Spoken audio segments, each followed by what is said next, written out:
Hello student, मैं लोकेश परिहार आपका स्वागत करता हूँ आपके अपने यूट्यूब चैनल मैथ वाला पर। आज की क्लास में 2025 से जो हाई स्कूल का अनसोल्व है मैथ का, उसे सेट नंबर 2 स्टार्ट कर रहे हैं। ठीक है, तो आइए दूसरे सेट से देखते हैं कि दूसरे सेट में क्या है। पहला सेट 2 क्लास में बना दिया है, आज तीसरी क्लास में देखें, कोशिश करेंगे पूरा सेट एक ही क्लास में हो जाए। तो आइए देखते हैं क्या है सेट, स्टार्ट करते हैं क्वेश्चन। देखो सेट नंबर आज 822 जो दूसरा है 2025 का, उसका पहला विकल्प है cosec A minus cot A into में 1 प्लस कोस ए। तो हमें त्रिकोणमिति का पहले क्वेश्चन है स्टार्टिंग में, तो हमें पता है कि कोसेक ए क्या होता है, कोसेक ए होता है 1 अपॉन साइन ए, तो इसको लिखो 1 अपॉन साइन ए। ठीक है, और माइनस कॉट क्या होता है, कॉट होता है कॉस ए बटे साइन ए। ठीक है, इंटू में 1 प्लस कॉस ए को ऐसे कैसे लिखना है। अब यहाँ क्या है कि भिन्न बन रही है, माइनस की भिन्न बन रही है, तो क्या करोगे, एलसीएम लेके हल करोगे। तो यहाँ एलसीएम लोगे तो एलसीएम क्या आएगा, साइन ए, और यहाँ मिलेगा ऊपर 1 माइनस कॉस ए इंटू में 1 प्लस कॉस ए, ये मिलेगा। अब क्या करना है कि इसको हम कैसे लिख सकते हैं, इसको ए से भी लिख सकते हैं, 1 माइनस कॉस ए अपॉन में साइन ए, और यहाँ इंटू में 1 प्लस कॉस ए। तो इसका गुणा इसमें करोगे तो गुणा तो अंश में होता है, हर में तो होता ही नहीं। तो यहाँ क्या है, ए माइनस बी, यहाँ ए प्लस बी, इस तरीके का तो बनना है, यानी A square minus B square के रूप में बन रहा है आपका, ए माइनस बी ए प्लस बी, तो ए स्क्वायर माइनस बी स्क्वायर जैसा हो गया। तो इसको लिखोगे आप 1 का स्क्वायर माइनस कॉस स्क्वायर ए अपॉन में साइन ए। अब 1 का स्क्वायर तो 1 ही होता है, तो 1 पे स्क्वायर लगाओ या मत लगाओ, यहाँ तो कोई फर्क नहीं पड़ने वाला। तो 1 माइनस कॉस स्क्वायर होता है आपका साइन स्क्वायर ए के बराबर अपॉन में साइन ए। अब साइन पे स्क्वायर है तो आप इसको दो बार लिख सकते हो, साइन ए इंटू साइन ए अपॉन में साइन ए। साइन ए से साइन ए कैंसिल, क्या मिलेगा आपको, साइन ए मिल गया। तो ये आपका ऑप्शन कौन सा सही है, डी ऑप्शन सही है इसका। ठीक है, तो ये डी ऑप्शन।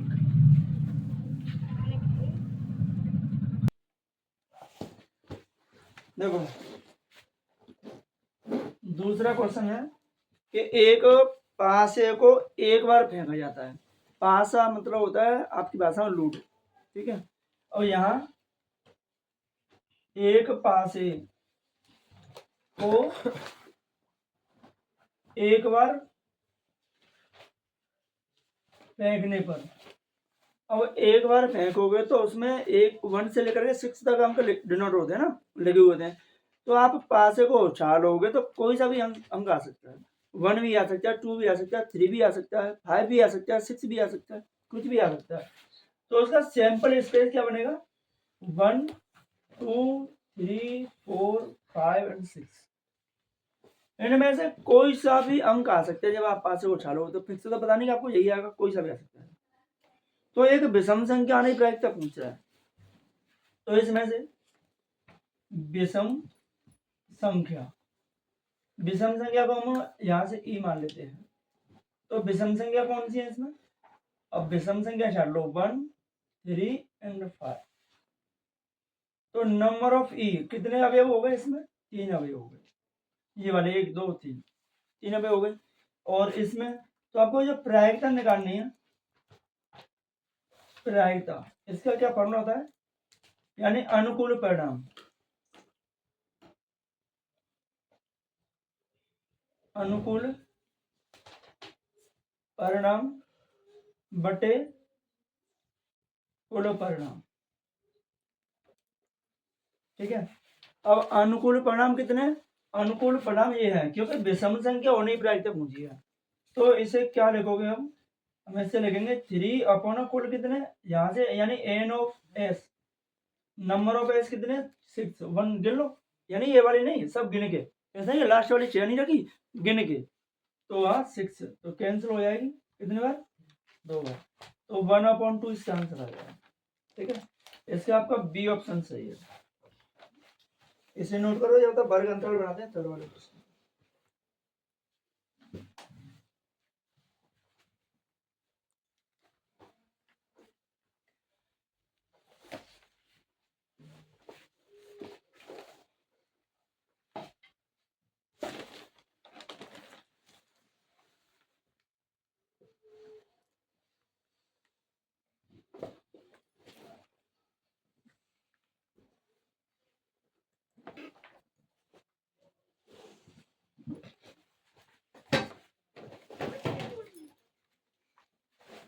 इसमें होगा यहाँ वर्ग अंतराल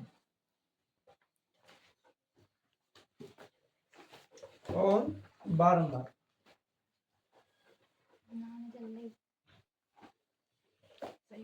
ठीक है, बारंबार था तो इसके वर्ग अंतराल लिखने 0 से 5, 5 से 10, 10 से 15, 15 से 20 और 20 से 25।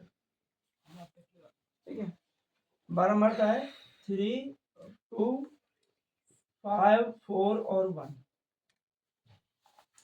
इसमें इसका पूछा माध्यक वर्ग पूछा है। ठीक है, माध्यक वर्ग। तो माध्यक वर्ग के लिए हमें संचयी बारंबारता निकालने हैं।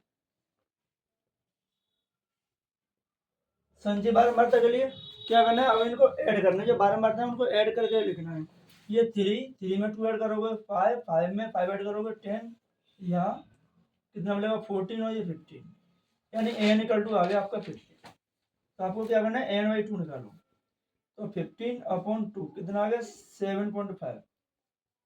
अब 7.5 क्या मिलेगी, तो 7.5 है तो 10 में मिलेगी, क्योंकि 5 से तो ज्यादा होगी लेकिन 10 से कम है। तो ये वाली लाइन इससे आप कवर कर लो, ये मिल रहा है।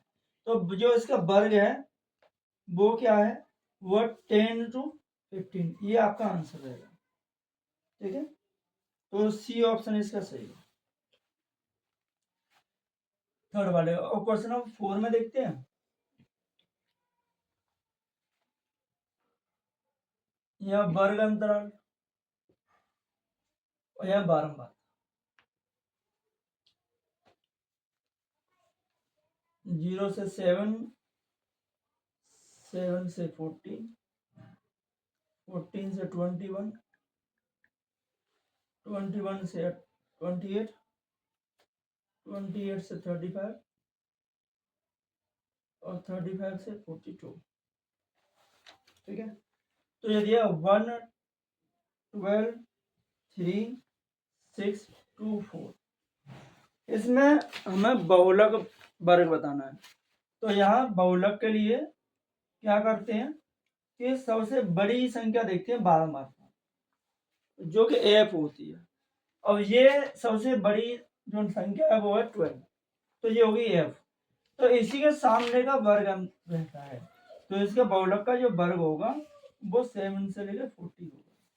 ठीक है, इसका आपका ऑप्शन डी सही है, नोट कर लो इनको।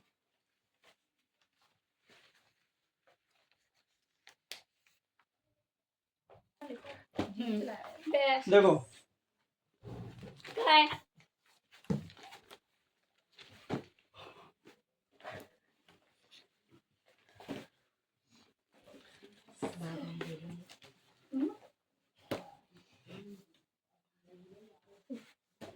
क्वेश्चन नंबर 5 है, जो भी प्रोबेबिलिटी वाला क्वेश्चन है। ठीक है, 5 वाला क्वेश्चन है वो भी प्रोबेबिलिटी से ही है। तो देखो क्वेश्चन नंबर 5 में दिया कि एक पास है कि एक बच्चे के पास एक ऐसा पासा है जिसके फलकों पर निम्नलिखित अक्षर अंकित लिखे हुए हैं। तो इसके फलक हम बना लेते हैं जिसमें अक्षर लिखा हुआ है। पहले पे ए लिखा हुआ है, दूसरे पे बी, तीसरे पे सी लिख दिया, चौथे पर डी लिख दिया, पांचवे पे ई और छठवें पे लिख दिया ए। तो पासे में तो 6 ही फलक होते हैं। अब वगैरह के पास वो फेंका तो ए प्राप्त होने ही प्राप्त करनी है। अब ए है ना, वो ए कितने पे है, 2 अंकों पे, 2 जगह पे है ए। तो हमारे पास यहाँ ए की घटना मान लेते हैं ई। तो एन ऑफ ई कितना मिलेगा हमें, 2 मिलेगा, क्योंकि ए और ए कितनी है, 2 ए है। तो इसकी प्रोबेबिलिटी निकालते हैं, क्या मिलेगा 2/6 है, तो ये 1/3, तो 1/3 इसका आंसर आएगा, क्योंकि 2 है तो 2/6 आ जाएगा। क्वेश्चन नंबर 6 है, यदि cot थीटा = 8/15 तो साइन थीटा की वैल्यू निकालना। और साइन थीटा का मान निकालने के लिए आप आयताकृत प्रमेय का यूज कर लो। एक ट्रायंगल बना लो ABC, ठीक है। और यहाँ क्या करना है, cot थीटा हो गया आपका आधा बटे लंब, यानी 8/15 लंब हो गया। क्या निकालना है, कर्ण की वैल्यू निकालनी है। तो कर्ण हो गया AC स्क्वायर बराबर BC स्क्वायर प्लस AB। तो AC square equal to BC की वैल्यू होगी 15 और इसकी होगी 8। तो AC स्क्वायर बराबर क्या मिलेगा, यहाँ 225 और इसका 64। तो AC इक्वल टू आ गया रूट में 289। ये कितने का स्क्वायर है, 17 का। तो ये होगा 17, ठीक है। साइन थीटा की वैल्यू निकालनी है। तो साइन थीटा इक्वल टू होगा लंब बटे कर्ण, तो 15/17, ये आंसर। तो इसका सी ऑप्शन आपका सही है, 15/17, ठीक है। क्वेश्चन नंबर जो 7 है उसमें आता है कोसेक 60 की वैल्यू। अब कोसेक 60 का मान कितना होता है, तो जो साइन 60 की वैल्यू होगी उसका उल्टा कर दो। तो इसका कितना हो गया, इसका हो गया 2/√3, ठीक है। तो इसका ए ऑप्शन ही सही है आपका, ए वाले का डायरेक्ट आंसर लिखना था, कोसेक 60 की वैल्यू ये होता है। इसके बाद में क्वेश्चन नंबर 8 है, ये दिया है कोसेक ए स्क्वायर थीटा अपॉन में सेक स्क्वायर थीटा किसके बराबर होता है। तो यहाँ लिखेंगे कोसेक को लिखोगे 1/sin स्क्वायर अपॉन सेक को लिखोगे 1/cos स्क्वायर। अब नीचे वाली जो भिन्न है वो ऊपर वाली भिन्न में क्या ला रही है, भाग लगा रही है। तो गुणा में लिखेंगे तो वो लिखेंगे 1/sin स्क्वायर इंटू ये वो पहुंच जाएगा ऊपर cos स्क्वायर अपॉन 1। तो क्या मिलेगा हमें, cos square upon sin square. तो cos बटे sin क्या होता है, cot। तो ये होगा cot स्क्वायर ए नहीं है इसमें थीटा है, सब में थीटा है, ये लगा दिया।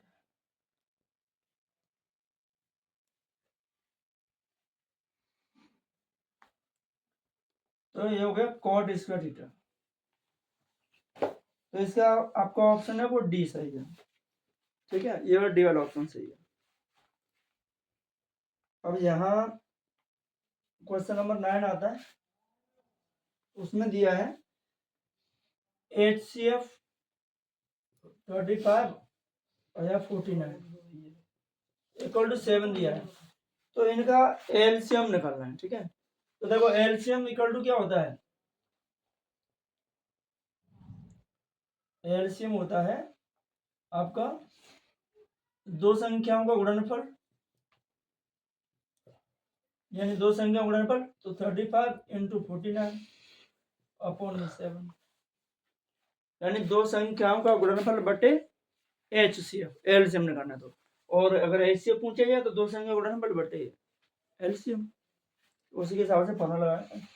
तो इससे ये कैंसिल हो जाएगा 5 बार, और 5 का मल्टीप्लाई कर लो तो 45 और 240 जाएगा। तो इसका सी ऑप्शन आपका सही है, 245 आ रहा है इसका। कौन सा क्वेश्चन है, 9 का सी सही है, 45, ठीक है।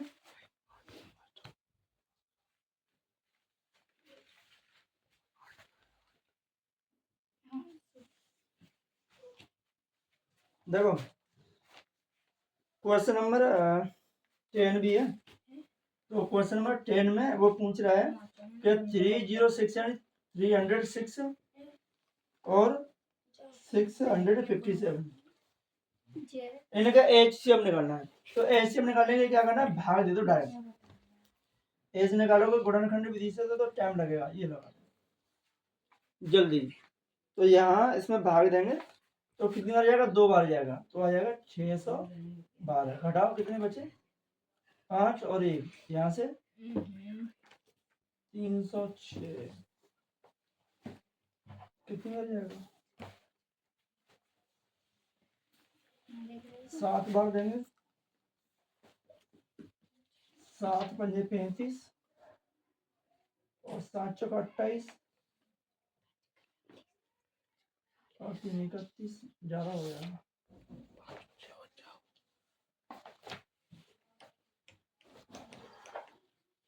6 बार देंगे तो 6 पंजे 30 और 6 जो 24 और 3 27, घटाओ कितने बचे? 6 और 3, ठीक है। 45 एक बार, 36 कितने बचे? 9 का 36 में कितना? 4 बार, कितना आ गया?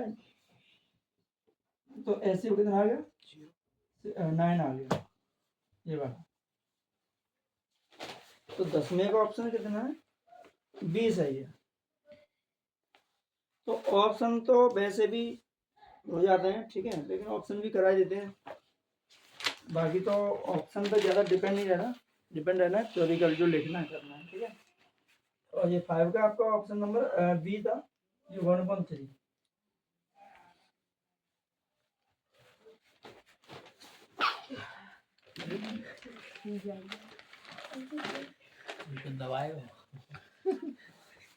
इसके बाद में क्वेश्चन नंबर 11।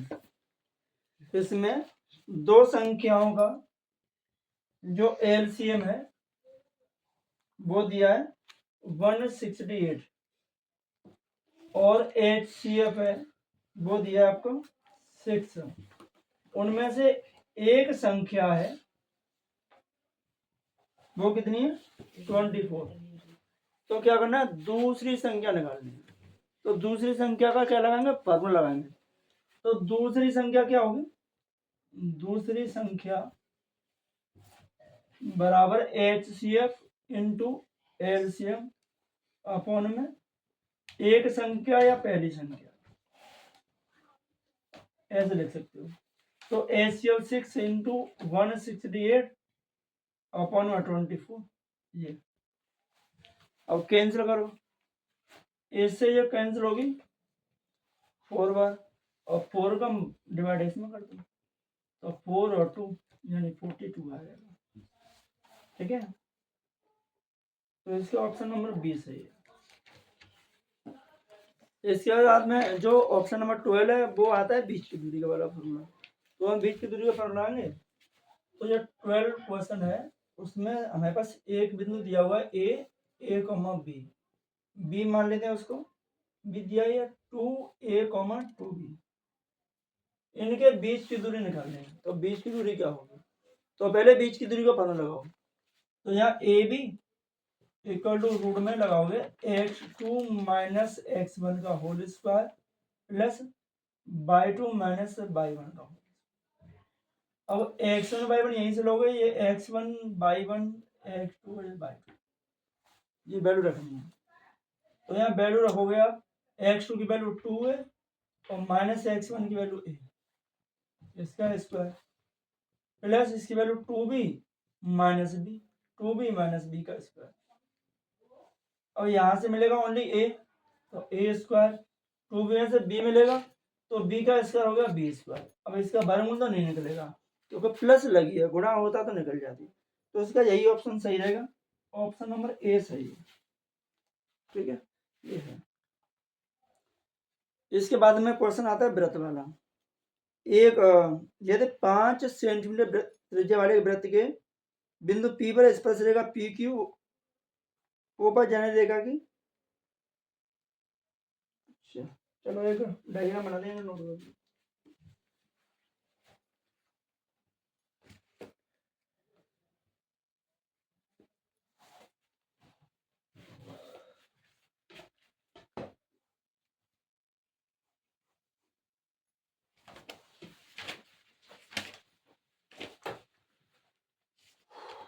वृत्त का केंद्र हो गया O, अब 5 सेंटीमीटर इसकी त्रिज्या हो गई, तो त्रिज्या ये हो गई इसकी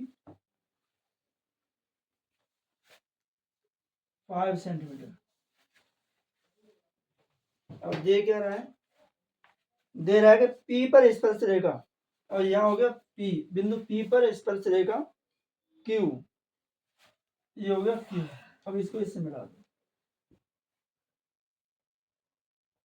ठीक है। तो पी क्यू बराबर दिया हुआ है इसका, यह 12 सेंटीमीटर। ओ क्यू की लंबाई पूछ रहा है, तो हमें पता है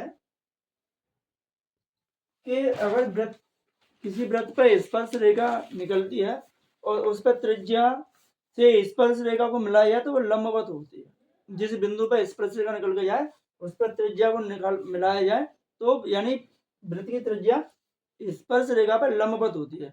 लंबवत का मतलब हो गया वहां 90 डिग्री का कोण बनता है। तो यहाँ जो एंगल बनेगा वो कितना है, 90 डिग्री, 90 डिग्री का। तो पाइथागोरस प्रमेय हो गई इसमें, ये हो गया कर्ण, ये हो गया आधार, ये हो गया लंब। तो हम क्या लिखेंगे, ओ क्यू स्क्वायर बराबर OP square plus P Q square, कर्ण स्क्वायर लंब स्क्वायर प्लस आधार स्क्वायर, ये लग गया। अब ओ क्यू की वैल्यू तो निकालनी है हमें, ओपी की वैल्यू है 5 और इसकी वैल्यू है 12। तो ओ क्यू बराबर मिलेगा आपको इसका 25 और इसका 144 यानी 144। दोनों को ऐड करोगे तो आएगा 169। ये कितने का है, 13 सेंटीमीटर। तो ये इसका आंसर है। कौन सा सही है इसमें, तो बी ऑप्शन इसका सही है, ठीक है। तो इसे बनाओ, इसके बाद एक ट्रायंगल वाला क्वेश्चन आता है, उसके बाद तो फिर काफी इजी है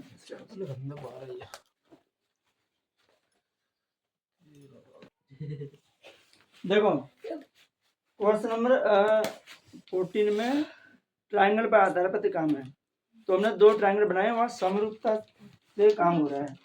इसमें हमारे पास 2 ट्रायंगल दिए, ए बी सी, व ट्रायंगल इसमें दिया हुआ है डी ई एफ, और इसमें एंगल जो बी है वो ई के इक्वल है।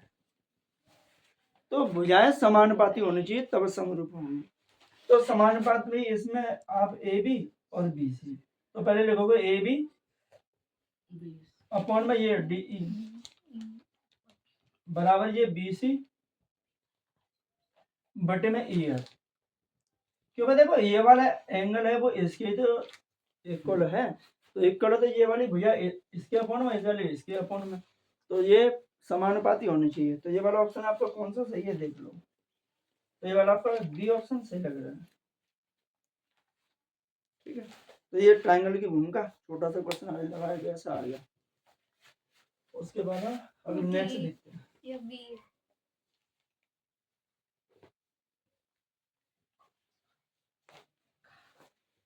क्वेश्चन नंबर 15 और 16 क्वेश्चन ऐसे दिए हैं जो कि ऑप्शन लायक नहीं है, लेकिन ऑप्शन में दे दिए हैं, आगे हल करने लायक क्वेश्चन है। तो 2-2 नंबर क्वेश्चन होने चाहिए थे जो एक एक में दे दिया। यहाँ एक वृत्त की त्रिज्या दी हुई है, वृत्त की त्रिज्या r = 7 सेंटीमीटर, और इसमें कोण दिया हुआ है, यानी एंगल जो थीटा है वो 90 डिग्री है। अब इसमें पूछ रहा है कि त्रिज्य खंड का क्षेत्रफल ज्ञात करना है, तो हमें त्रिज्य खंड निकालना है।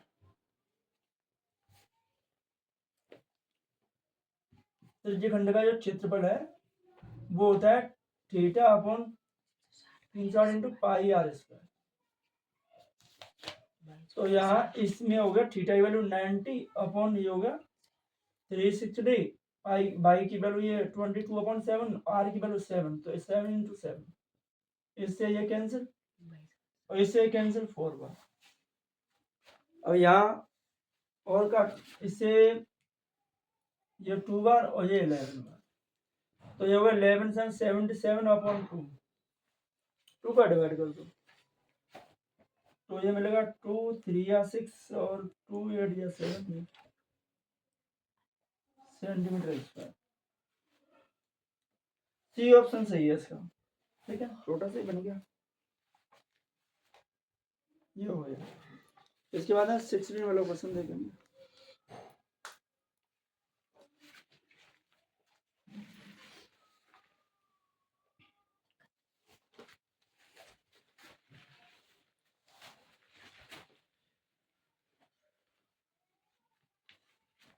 इसके बाद में क्वेश्चन नंबर है 16।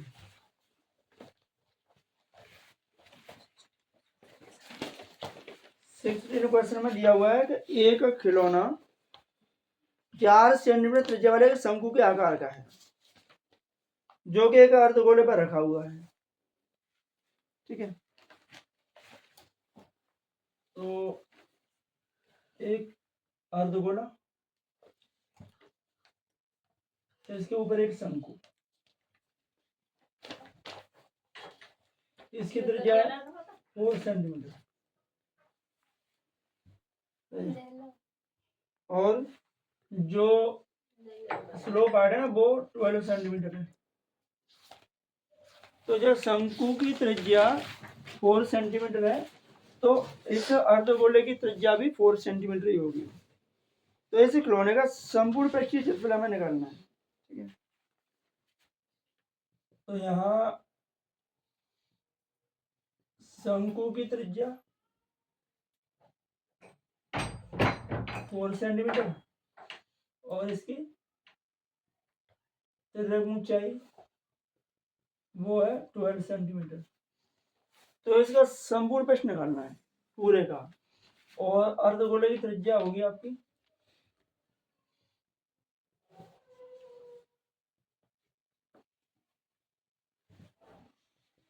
4 सेंटीमीटर। तो यहाँ क्या करना है कि इसका पूरे का वक्र पृष्ठ लगा दो, शंकुकार और उसका अर्धगोले का, क्योंकि खिलौना पहले से बना हुआ है, खिलौना हमने बनाया नहीं, तो बना हुआ है ना। तो यहाँ खिलौने का संपूर्ण पृष्ठ, तो पहले शंकु का लगाओ पाई आर एल प्लस इसका 2 पाई आर, ये हो गया। तो यहाँ से पाई आर की वैल्यू होगी 4, एल की value 12 plus 2 pi into R का स्क्वायर, 4 का स्क्वायर। पाई की वैल्यू नहीं रखी क्योंकि 1 नंबर का क्वेश्चन है और शायद हाँ पाई में ही आंसर पूछ रहा है इसका। तो ये हो गया 48 पाई और प्लस 2 पाई इंटू 16, तो 48 पाई प्लस 32 पाई, इसको जोड़ दो कितना हो गया 0, 80 पाई आ रहा है सेंटीमीटर स्क्वायर, ये आ रहा है डी ऑप्शन सही है इसका। ठीक है, यही है, डी ऑप्शन सही है इसका। ठीक है, अब यहाँ आ रहा है हमारे पास 17 क्वेश्चन है, इसमें कह रहा है कि बहुपद के शून्य होंगे। तो पी एक्स इक्वल टू, इसको लिख लेते हैं x square plus 7x plus 12 के शून्यों की संख्या, शून्य का निकालने हैं हमें। तो शून्य का निकालो तो क्या करना है, फैक्टर करने हैं। तो मल्टीप्लाई करके 12 आए और ऐड करके 7 आए, तो लिख लो एक्स स्क्वायर प्लस या 4 प्लस 3 एक्स प्लस 12, क्योंकि 4 में 3 ऐड करोगे तो 7 मल्टीप्लाई करें तो 12 आएगा। तो x square plus 4x plus 3x plus क्या 12, तो यहाँ से एक्स स्क्वायर कॉमन लेंगे, एक्स कॉमन लेंगे तो एक्स प्लस 4, यहाँ से 3 कॉमन लेंगे तो एक्स प्लस 4 ही आएगा, क्योंकि 3 का डिवाइड 12 में 4 बार ही आएगा। अब एक्स प्लस 4 कॉमन लेंगे तो एक्स प्लस 3 मिलेगा। तो यहाँ आपको क्या लिखना है, शून्य का निकालने हैं। तो पी एक्स बराबर क्या लिखना है 0, तो इन दोनों के बराबर में क्या लिखना है 0 लिखना है। तो x प्लस 4 इक्वल टू 0, तो x इक्वल टू मिलेगा माइनस के 4, और x प्लस 3 इक्वल टू 0, तो x इक्वल टू आ गया -3। तो आपके सुनने का -3 का -4 आ रहे हैं, जब 4 का -3 लिख लो तो इसका ए ऑप्शन ही सही है, -4 का -3 कोई सही, पहले आगे पीछे लिख लो, यहाँ कोई परेशानी बात नहीं है। ठीक है, इसके बाद ये तो हो गया।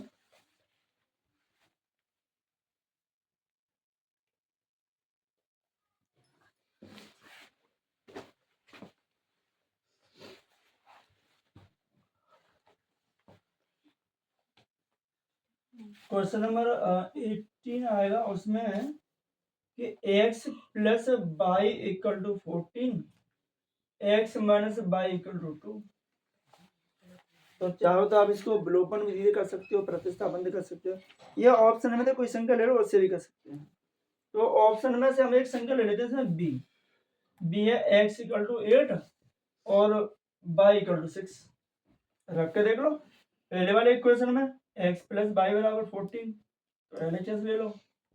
तो x प्लस बाई, तो ऐसे 8 प्लस 6 कितना मिलेगा 12, जो कि RHS है आपको इस वाले में।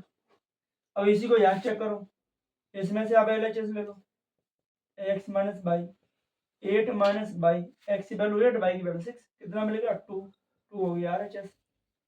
यानी दोनों समीकरण है, ये वाला इक्वेशन ये वाला, दोनों x इक्वल टू 8 और y इक्वल टू 6 से वेरीफाई हो रहे हैं, सेटिस्फाई हो रहे हैं दोनों, तो यही ऑप्शन सही है। ब्लॉक में भी लगाने की जरूरत नहीं पड़ी, तो वो ऑप्शन से उठा कर लेते हैं ऐसे क्वेश्चन को। तो हमारे पास यही ऐसे दो ऑप्शन है इसमें जिनसे वेरीफाई होगा, बाकी किसी से नहीं होगा। ठीक है, तो इसका तो ये हो गया। तो इसका जो ऑप्शन नंबर है वो बी ऑप्शन ही सही है, 8,6, x बराबर 8 और y बराबर 6, ये आपको 18 क्वेश्चन में है। 19 है के एक्स स्क्वायर प्लस 2 रूट में 6x प्लस 3 इक्वल टू 0। अब इसके जो मूल है वो समान मूल है, समान मूल है तो के का मान निकालना है। जब मूल समान होंगे तो क्या लिखेंगे, B square minus 4ac equal to 0। तो ए की वैल्यू तो मिलेगी के, बी की वैल्यू मिलेगी 2 रूट में 6 और सी की वैल्यू मिलेगी 3, और ये इसमें रख दो। तो बी की वैल्यू 2 रूट में 6 का स्क्वायर माइनस 4a की वैल्यू के और बी की वैल्यू 3 इक्वल टू 0। इसका स्क्वायर 4 और रूट 6 का 6, इनका मल्टीप्लाई करें तो माइनस के 12 के इक्वल टू 0। तो माइनस 12 के ये हो गया 24 को उधर भेज दो, तो माइनस का 24 हो गया। तो के इक्वल टू, इसे कैंसिल होगा, 2 बार माइनस से माइनस कैंसिल, तो के की वैल्यू आ गया 2। ठीक है, तो इसका ऑप्शन भी कौन सा, सी ऑप्शन सही है। अब एक एपी का क्वेश्चन आया इसमें लास्ट वाला,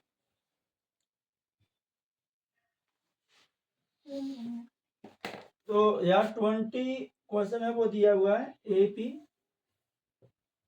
-6, -4, -2 का 7वां पद निकालना है। ठीक है, 7वां पद निकालने के लिए आपको पता है कि प्रथम पद तो ए होता है, जिसको -6 हो गया, और सारबंतर कॉमन डिफरेंस को क्या लिखते हैं, डी बराबर a2 माइनस a1। तो ये a2 की वैल्यू, ये a1 की वैल्यू, 4 में से 6 माइनस करना है, मानी -4 में से -6 माइनस कर दो, तो -4 + 6 कितना मिलेगा 2। तो डी की वैल्यू 2 आ गई, एन की वैल्यू कितनी है 7। तो अब ए एन का फॉर्मूला लगाओ, a + n-1d, यानी एपी का एन टर्म वाला फॉर्मूला आ गया। तो एन की वैल्यू 7 यूज करनी है आपको, ए की वैल्यू कितनी है -6 प्लस यहाँ 7 - 1 इंटू डी की वैल्यू 2 यहाँ से, तो -6 प्लस यहाँ मिलेगा 6 इंटू 2, तो -6 + 12 कितना आ गया 12 में से -6 वाले को हटाओगे तो 6 ही बचेगा। तो इसका ऑप्शन आपका डी सही है। तो इस तरीके से आपके ऑप्शन तो पूरे क्लियर हो गए। ठीक है, और खंड ब से 2 नंबर के क्वेश्चन से स्टार्ट करेंगे भाग सभी, तो फिर वहां से करना है। वैसे ये वाला सेट सही है, पहले वाले से भी सिंपल है, और इस तरीके से सेट फंसी है तो 100 में तो 100 ही आने चाहिए। 99 रहे तो फिर एक तरह की बेईमानी कर रहे हैं, जब 4-4 नंबर के क्वेश्चन ऐसे आते हैं 2-2 लाइन के, देख लो।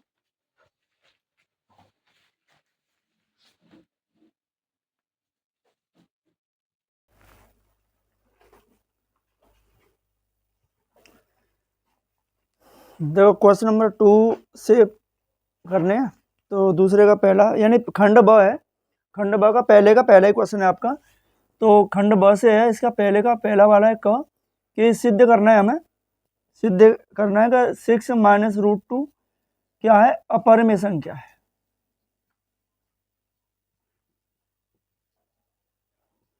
यानी इरेशनल नंबर है, ये प्रूव करना है।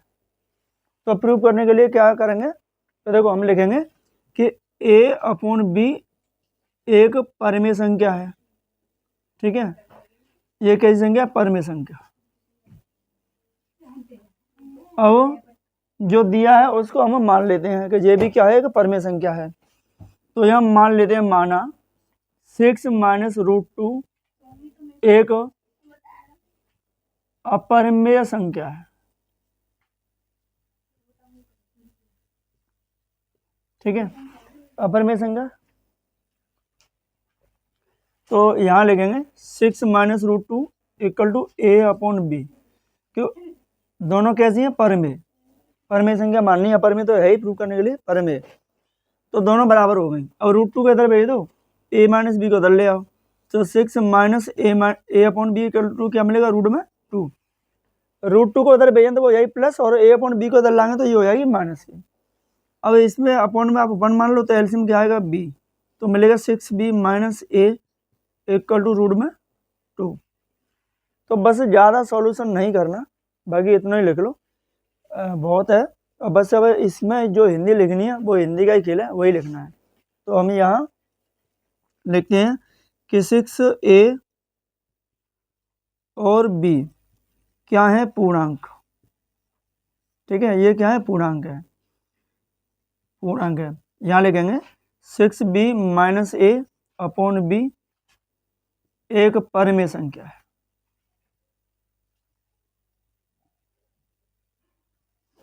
ठीक है, इसलिए ये वाली परिमेय है तो ये भी परिमेय होगी, तो इसलिए रूट 2 एक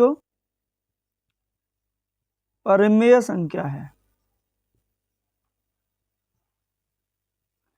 और ये परिमेय संख्या है, परंतु एक और इसमें विधा आती है कि परंतु या किंतु। ठीक है, परंतु लिख सकते हो या किंतु लिख सकते हो। ठीक है, परंतु इस तथ्य, तथ्य कौन सा? ये वाला यहाँ जो हमने लगा है, उस तथ्य में एक विरोधाभास उत्पन्न होता है। यानी विरोधाभास क्या होता है? प्राप्त होता है या उत्पन्न होता है? प्राप्त होता है कि जो रूट 2 है वो एक अपरिमेय संख्या है, क्योंकि रूट में दो जो है, रूट 2 है, उसे आप विदाउट रूट तो लिख नहीं सकते ना, वो किसी का वर्ग है। पॉइंट में आएगा तो पॉइंट में आने वाली संख्या पूर्णांक होती नहीं है। अब पूर्णांक नहीं होती तो ये तो हमने पूर्णांक लिखे हैं, 6 यानी 6b और a, ये तो पूर्णांक है। ये पूर्णांक है नहीं क्योंकि रूट में लिखी हुई है, तो पूर्णांक नहीं तो विरोधाभास प्राप्त होगा। तो हम लिख दें बस, है ना। तो यहाँ लिख देंगे अतः 6 माइनस रूट 2 एक अपरिमेय संख्या है। ठीक है, यही हमें सिद्ध करना था। तो ऐसे सवालों के लिए बस इसकी हिंदी को याद कर लो, और जहाँ संख्या चेंज हो वहाँ चेंज करते चले जाओ, बस ये लिखते चले जाओ। इसमें कैलकुलेशन तो कुछ है ही नहीं। ठीक है, तो कैलकुलेशन कुछ नहीं, बस ये है जो हमें लिखना है टॉपिक। ठीक है, तो ये हो गया, तो इसे नोट कर लो, फिर आगे वाला।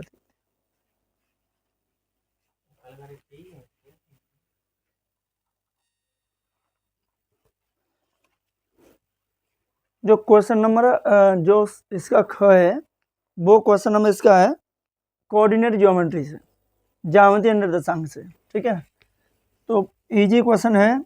बस क्या है तो उसमें बीच की दूरी का फॉर्मूला लगाना है आपको, और कुछ नहीं है। इसमें है कि एक्स अक्ष पर वह बिंदु ज्ञात कीजिए जो बिंदुओं से समदूरस्थ है। समदूरस्थ का मतलब होता है समान दूरी पे। ठीक है, तो हमारे पास पहले का जो ख क्वेश्चन है वो कह रहा है कि एक्स अक्ष पर बिंदु मान लेते हैं पी a,0 मान लेते हैं, यानी एक्स अक्ष के जो निर्देशांक होते हैं वो x,0 होते हैं। लेकिन अब एक्स अक्ष पर कोई तो बिंदु होगा, तो उस बिंदु को a,0 मान लेते हैं। तो p है ना, तो यहाँ p यानी a,0 है, वो बिंदुओं पहला दिया है 2,-5 और दूसरा है -2,9 से क्या है? समदूरस्थ है।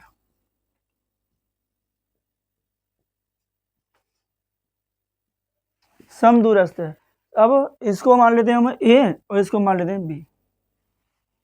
मान लो कि हमारे पास ये है एक्स अक्ष, इस पर कोई बिंदु है हमारे पास a,0 जो P है, और इस पर हमारे पास कोई बिंदु A और B है। ये दोनों जो बिंदु हैं वो यहाँ मान लेते हैं यहाँ रखा हुआ है। तो P से A की दूरी है, P से B की दूरी है ना, वो कैसी है, बराबर है। जब दूरी बराबर होगी तो उसको बोले समदूरस्थ। यानी P से A की दूरी और P से B की दूरी है वो कैसी है, बराबर है। तो बराबर है तो समदूरस्थ है। तो आपको AP और BP के बीच की दूरी का फॉर्मूला लाना है। तो इन दोनों के बीच की दूरी कैसी रहेगी, बराबर रहेगी। तो देखिए पहले यहाँ A लिख लो 2,-5 और P A,0। यहाँ B लिख लो -2,9 और P लिख दो A,0। अब हमें BP और AP के बीच की दूरी लगानी है, क्योंकि A से P से A की और P से B की दूरी है वो कैसी है, बराबर है, समदूरस्थ है, समान दूरी पे है। तो यहाँ लिखेंगे कि AP के बीच की दूरी, AP के बीच की दूरी बराबर BP के बीच की दूरी, बीच की दूरी। अब हमें क्या करना है, जो बीच की दूरी है उसे बीच की दूरी का फॉर्मूला लिख लो। तो कोऑर्डिनेट ज्योमेट्री में हमने बताया था कि बीच की दूरी का फॉर्मूला क्या है, वही यहाँ लिख देते हैं। तो बीच की दूरी का फॉर्मूला हो गया x2 - x1 का whole square plus y2 - y1 का होल स्क्वायर। इसका भी यही लगेगा फॉर्मूला, x2 - x1 का स्क्वायर प्लस y2 - y1 का होल स्क्वायर। ये हो गया। अब इसके लिए बिंदु यहाँ से लिखने हैं, इसमें बिंदु यहाँ से लिखने हैं, तो इनको लिख लेते हैं, ये x1 y1, x2 है ये y2। ऐसे यहाँ लिख लेते हैं x1 y1 x2 है ये y2। रूट को हटाने के लिए दोनों पक्षों का वर्ग कर देते हैं। दोनों पक्षों का वर्ग करने पर, वर्ग करेंगे तो पूरे होल स्क्वायर लगाना पड़ेगा। तो पहले रूट में x2 की वैल्यू a माइनस x1 की 2 इसका स्क्वायर प्लस y2 की वैल्यू 0 और y1 की वैल्यू माइनस के 5 और माइनस इसमें लगा हुआ है तो क्या होगा, प्लस के 5 और इस पूरे का स्क्वायर, क्योंकि दोनों पक्षों का वर्ग कर रहे हैं। ऐसे ही इसको भी रखोगे, x2 की वैल्यू a, x1 की वैल्यू माइनस के 2 और इसमें ही माइनस है तो -2। अगर ऐसे लिखेंगे तब भी क्या आएगी, वो प्लस ही आएगी, ठीक है। और प्लस y2 की वैल्यू 0 और y1 की वैल्यू 9 और टोटल का स्क्वायर, स्क्वायर से रूट हटा दो ये पूरा। इसमें लगाओगे a - b का होल स्क्वायर, यानी a स्क्वायर प्लस 2 का स्क्वायर -2 इंटू a इंटू 2। अब यहाँ 0 में 5 जोड़े तो 5 भी आएगा और 5 का स्क्वायर हो गया 25 बराबर ये हमें a+2 का होल स्क्वायर प्लस ये 9 का स्क्वायर 81 ये मिल गया। अब ये माइनस प्लस करके हो गया, इस वाले तो रूट हट ही गया। अब इसमें लगाना a+b होल स्क्वायर, तो ये तो ऐसे लिख लो a स्क्वायर प्लस इसका स्क्वायर 4 माइनस ये होगा 4a प्लस 25 को उधर ट्रांसफर कर देते हैं तो माइनस हो जाएगा।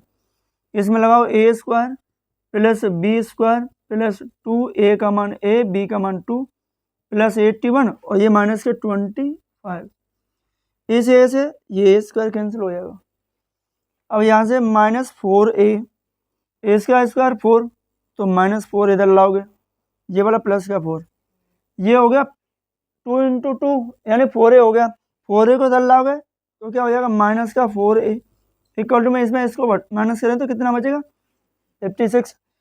इससे ये कैंसिल, क्या मिलेगा 4 और 4 मिलेगा हमें -8a इक्वल टू 56। ये तो दोनों ऐड हो गया 56, तो a इक्वल टू मिल गया 56/8। तो इसे कैंसिल 7 बार, तो a की वैल्यू मिल गया -7। तो हमें x अक्ष पर बिंदु ज्ञात करना था, तो यहाँ x अक्ष पर बिंदु हमें जो निकालना था वो बिंदु क्या था, a,0। तो a की वैल्यू कितनी है -7, -7 यहाँ रख दो तो ये हो गया -7,0। ठीक है, तो ये हो गया इसका आंसर। बढ़िया क्वेश्चन है, पेपर में ज़्यादातर आता ही है, अनसोल्ड में भी है, तो मोस्ट ही क्वेश्चन है। तो ध्यान रखना है क्वेश्चनों का कि कौन सा क्वेश्चन किस तरीके से कर रहे हैं, तो वो आगे की कंडीशन बना के चलनी है। ठीक है, ऐसा नहीं कि बस देख लिया लिख लिया उतार लिया, ऐसा नहीं, कम से कम जो समझा है उसे देखना है, कौन सा क्वेश्चन कौन से चैप्टर दे रहा है, क्या पूछ रहा है, पहले क्वेश्चन को आराम से पढ़ना है, पूछ क्या रहा है और दे क्या रहा है, तो बस उसी हिसाब से क्वेश्चन करने हैं। मैं तो कहूँ डेंजर एक हुआ ना तो आराम से समझा जा सका तो बढ़िया, और समझ ही जा सका तो रट्टा मार के याद करके पूर्ण है जीते पाओ, तो समझ के ही समझ जाएंगे। ठीक है, लिख लो।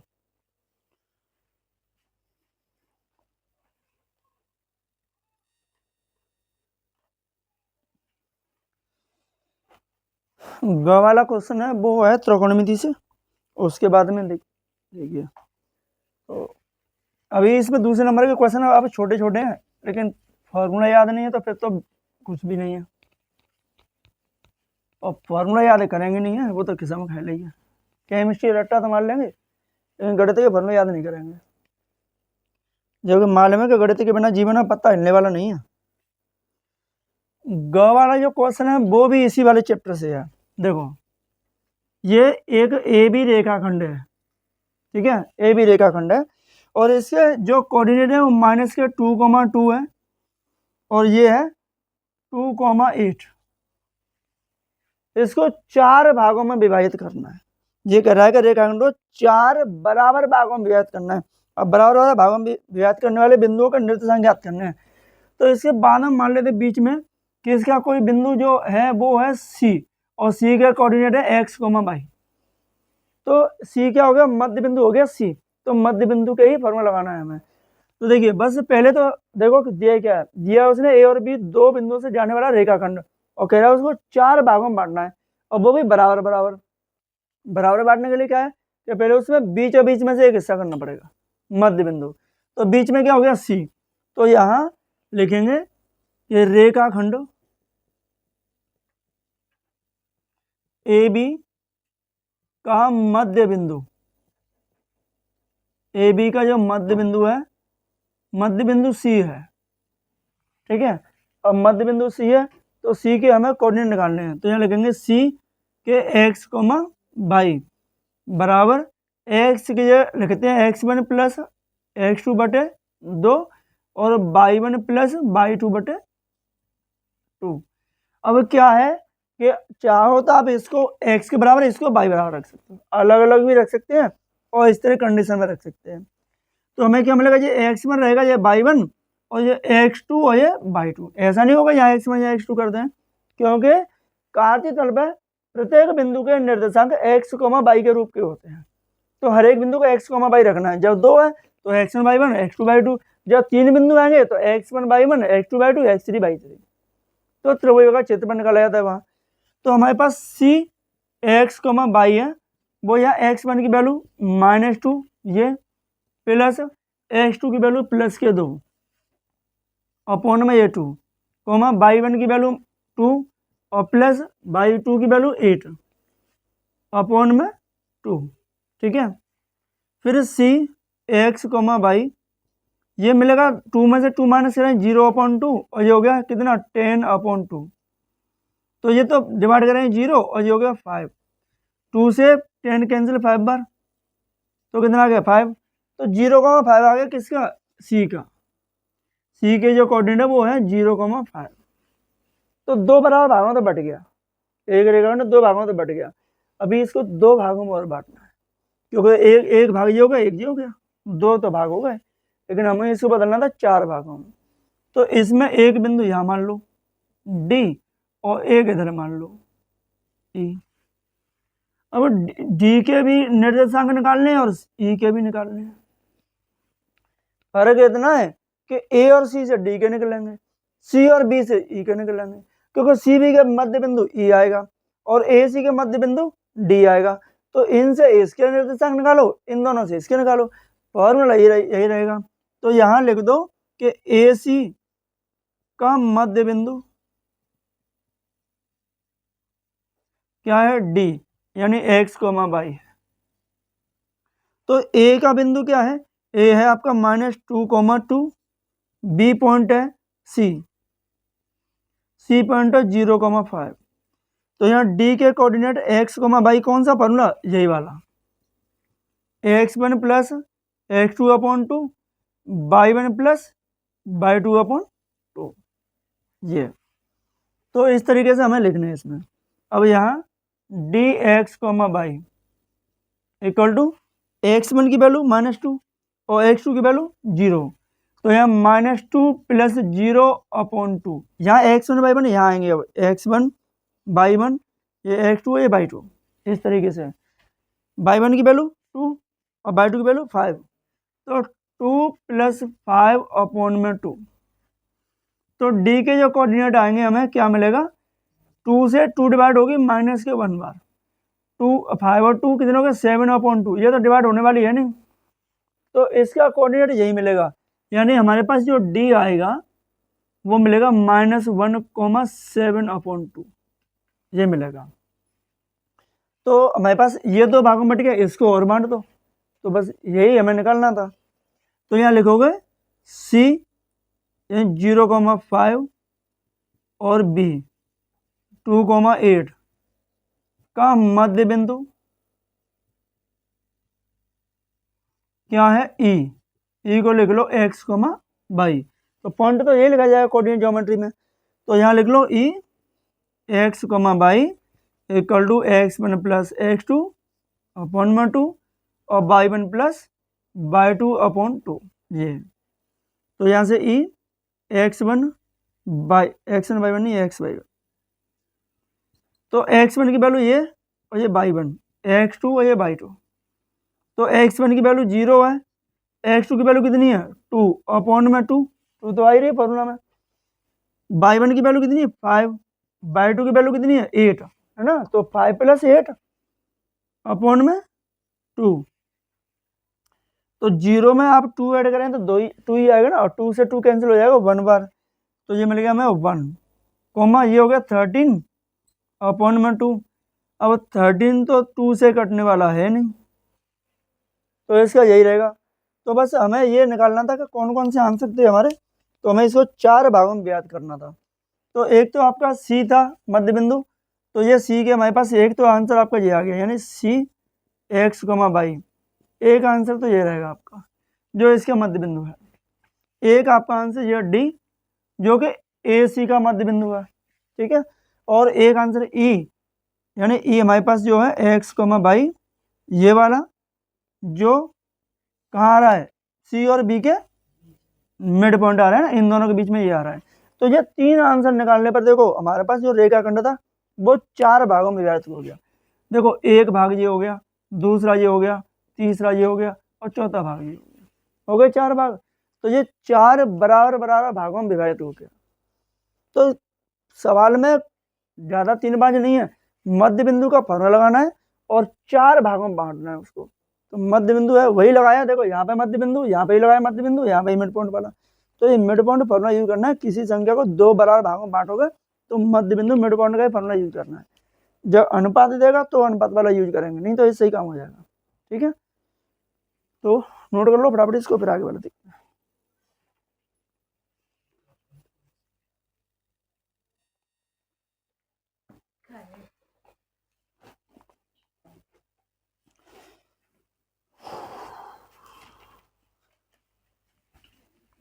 घ हो गया, इसके बाद जो घ है वो है त्रिकोणमिति का, ये बीच में आ गया मिड पॉइंट वाला फॉर्मूला।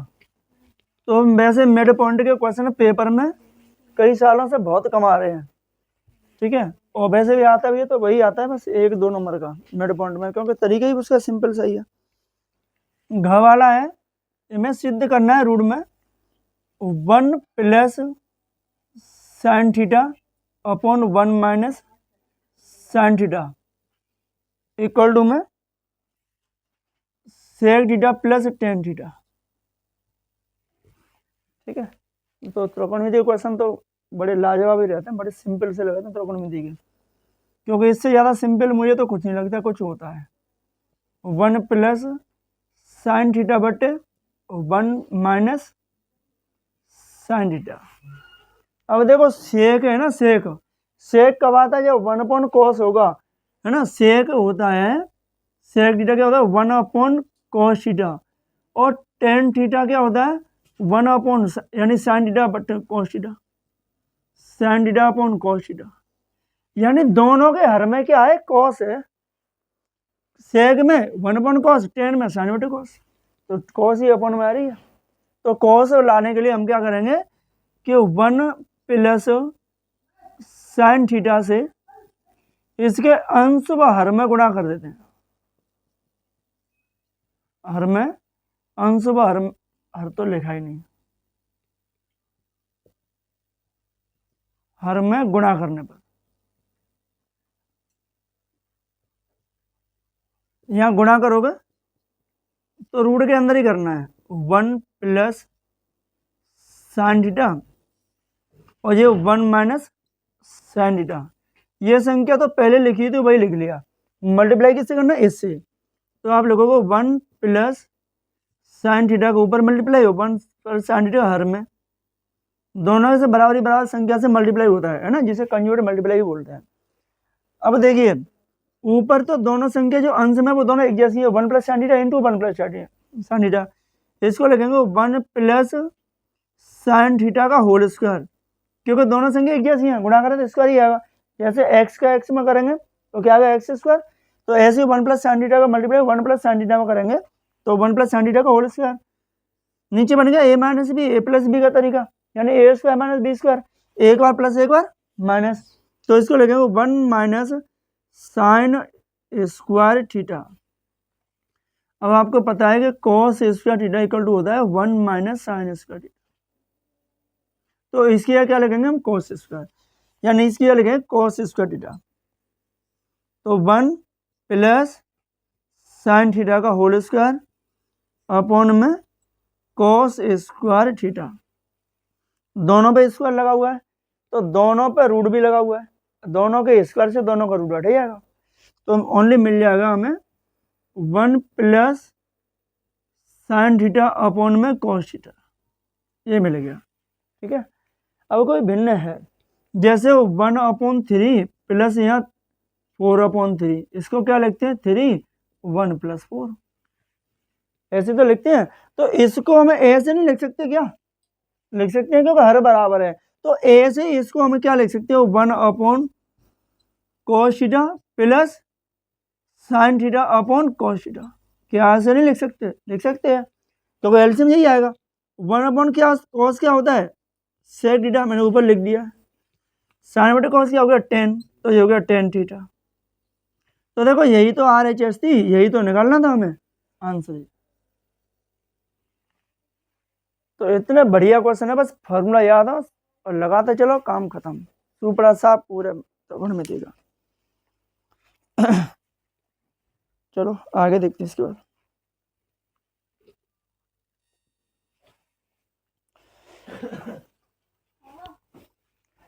देखो इसमें वाला जो क्वेश्चन है, एक त्रिज्या 21 सेंटीमीटर वाले वृत्त की जीवा पर 60 डिग्री का कोण अंतरित करती है, तो संगत वृत्तखंड का क्षेत्रफल ज्ञात करना है। तो वृत्तखंड आ गया है ना, तो इसको बोलते हैं सेक्टर, सेगमेंट है ना, तो माइनर सेगमेंट का एरिया निकालना है। तो इसमें वृत्त की जो त्रिज्या है वो 21 सेंटीमीटर है।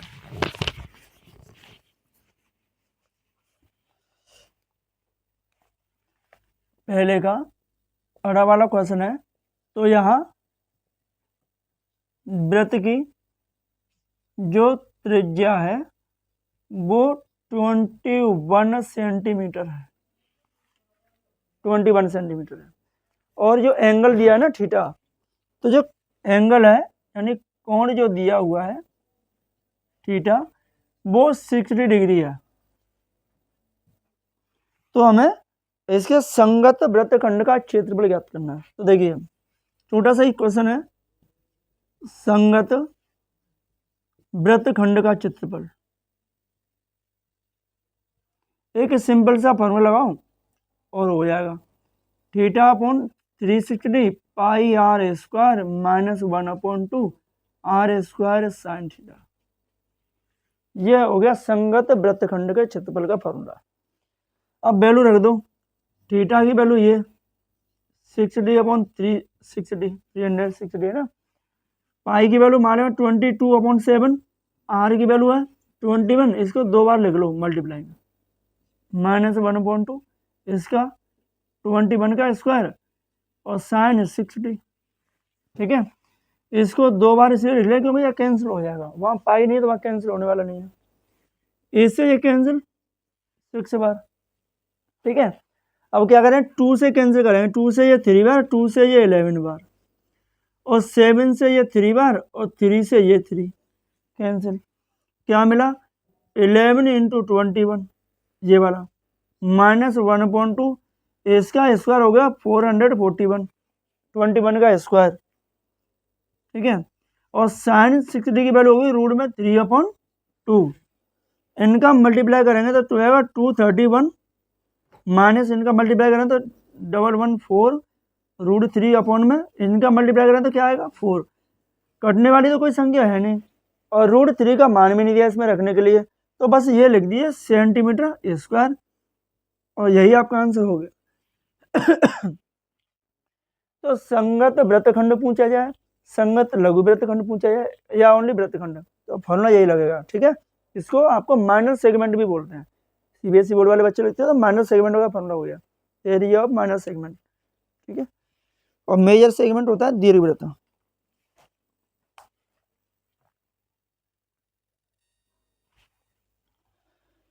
तो देखो अब है प्रोबेबिलिटी का क्वेश्चन, तो प्रोबेबिलिटी तो हाई स्कूलों में नाम मात्र की है और बहुत इजी है, ठीक है। तो प्रोबेबिलिटी वाला क्वेश्चन करते हैं।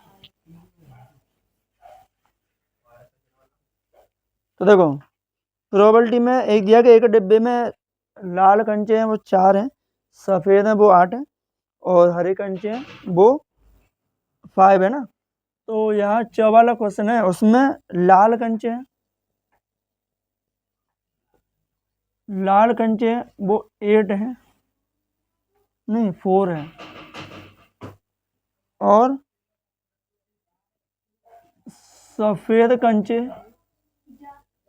वो कितने 8, और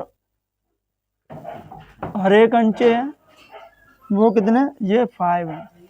यानी एक ही थैले में आपके लाल कंचे, सफ़ेद कंचे और हरे कंचे 3 तरीके के कंचे हैं, तो उस थैले में कुल कंचे कितने होंगे, यानी कुछ सैंपल स्पेस कितने कंचों का बनेगा 4 + 8 + 5, जोड़ दो कितने हो गए 17 कंचे हो गए उस थैले में ना। अब प्रायिकता किसको निकालनी है, तो पहला है कि लाल कंचे होने की प्रायिकता, तो देखो पहला आपको लाल कंचे की प्रायिकता निकालनी है, लाल कंचे होने की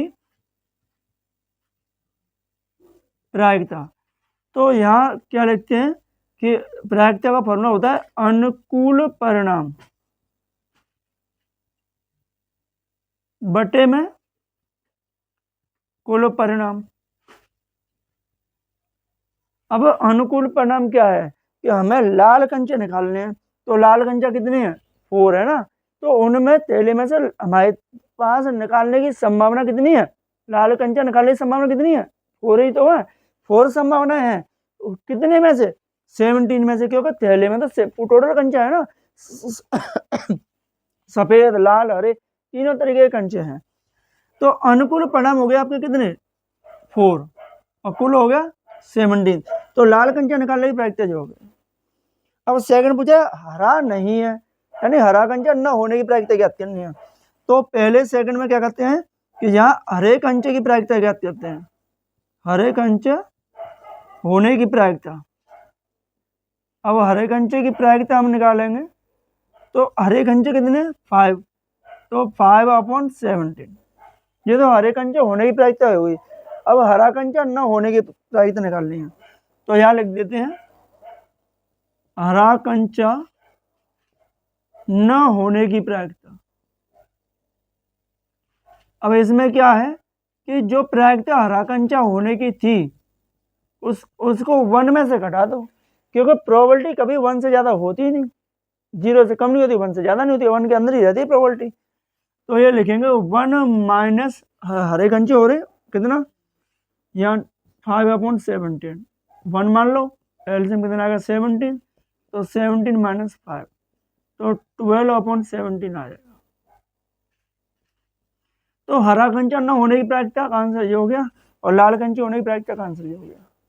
तो पहले होने की प्रायिकता निकालनी थी, उसके बाद न होने की प्रायिकता आएगी, क्योंकि हमें पता है कि प्रोबेबिलिटी ऑफ ई यानी घटना घटित होने की संभावना और प्रोबेबिलिटी ऑफ नॉट ई घटना घटित न होने की प्रायिकता होती है वो 1 के इक्वल होती है, और जो प्रोबेबिलिटी होती है वो 1 से कम होती है, 1 के बराबर भी होती है, और 0 से ज़्यादा भी होती है, 0 के बराबर भी होती है, लेकिन 0 से कम नहीं होगी, और 1 से कभी भी जीवन में प्रोबेबिलिटी ज़्यादा हो ही नहीं सकती, हमेशा 1 या 1 से कम ही रहेगी।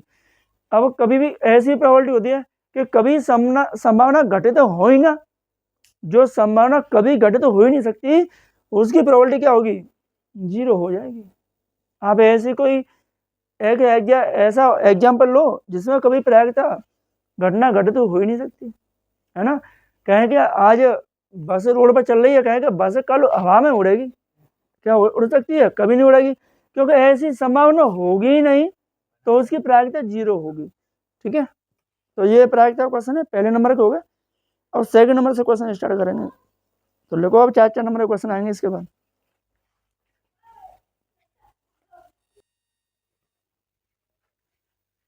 तो स्टूडेंट बस आज की क्लास में इतना ही, अगले क्वेश्चन जो 4 नंबर के क्वेश्चन है उन्हें अगली क्लास में कराएंगे। तो बस आज की क्लास में इतना ही।